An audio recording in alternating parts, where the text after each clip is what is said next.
What's going on, gamers? Today we're back with some more Outriders Worldslayer. What I'll be covering today is a nice easy way in order for you to get a little bit more resources about yourself, some easy anomaly extract, some titanium and some extra shards if you need them. So if that interests you, that's coming up next.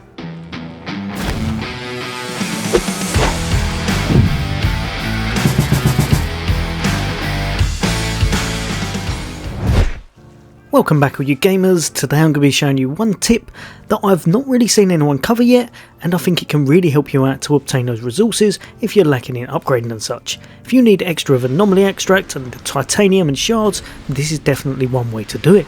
Now as always, if this video does help you out, then a like would be super appreciated, and if you'd like to become a member of the channel, then why not hit that subscribe and bell for more gaming content. But for now I'm going to show you exactly how to get hold of a little bit of extra of those resources. Now this does take place again in the trial of Outriders. If you're anything like me, you're probably still farming all of your attempts on that final boss. If you have a little look, this has probably happened to you an abundance of times.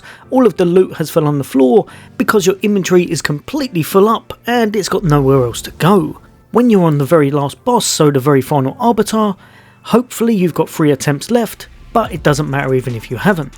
Just play it as standard, but what you're going to want to make sure is that all of your loot is pretty much as full up as it can be.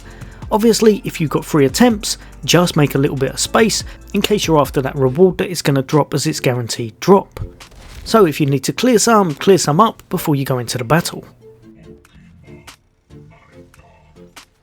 Probably best to do it a little bit unlike myself during the fight when I almost got a complete beating. But what you gotta do from there, finish off the boss as standard, and then once he is defeated, you're gonna get your guaranteed drop, and there's gonna be an abundance of loot that's gonna fall on the floor for you to pick up, or just leave if you want it deconstructed. Now on the very last attempt, what I tried to do is just here have everything completely full up in my inventory. Even the handguns if possible, but if not, don't worry too much. But other than that, you're going to want all of your stash filled up and all of your loot spaces filled up for each of your individual armor pieces and weapon slots. From here, it's the very last attempt. Instead of abandoning, we're going to go straight back to the lobby.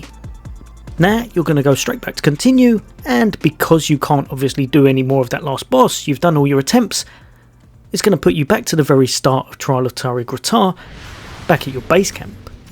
All of the loot that you can pick up is going to bop on the floor next to you, ready for you to deconstruct. Sometimes it's a lot, in this case it wasn't quite as much as I usually get. Deconstruct it, you're going to get some anomaly extract, you're going to get some titanium, and you're going to get some shards. If there's gold ones there, that's going to work out better. But from here again, go straight back to your lobby and bop straight back in again with continue, and it's going to happen again and again. Rinse and repeat and grab yourself an abundance of extra resources. This doesn't take very long, it is a nice easy additional extra way to get your resources up I found, and it's one of the best ways to get anomaly extract and that titanium. Most times you can do this for as long as you want, sometimes I've found it just randomly stops, so it's down to a little bit of luck. But with how many trials of Outriders you're probably going to be running in this game, which is ridiculous in order to hit that 40 mark, you may want to know this because it's definitely going to help you in order to gear up and to get all those extra resources nice and fast. Like I said, the main thing is, if you can, just here, keep hold of all of your kind of handguns. They seem to be the main ones that you want to be filling up, because if you're bopping back to your base and a handgun drops, it will take up that slot and you will lose one of the things to deconstruct. Again, if you needed to, don't forget, as you're making titanium and such, you can always swap it straight over at your vendor, and from here you can change it up for drop pod resources that you can use for rotations here if you like to get something nice with a bit of gambling. But as always gamers, hopefully that's helped a few of you out. I've not seen anyone say this as yet, so I'm sure people aren't really doing it, and I think it can definitely help, especially with how many runs you've got to do in this game. For all things gaming, for all things Xbox, take care. I'll see you on the next day.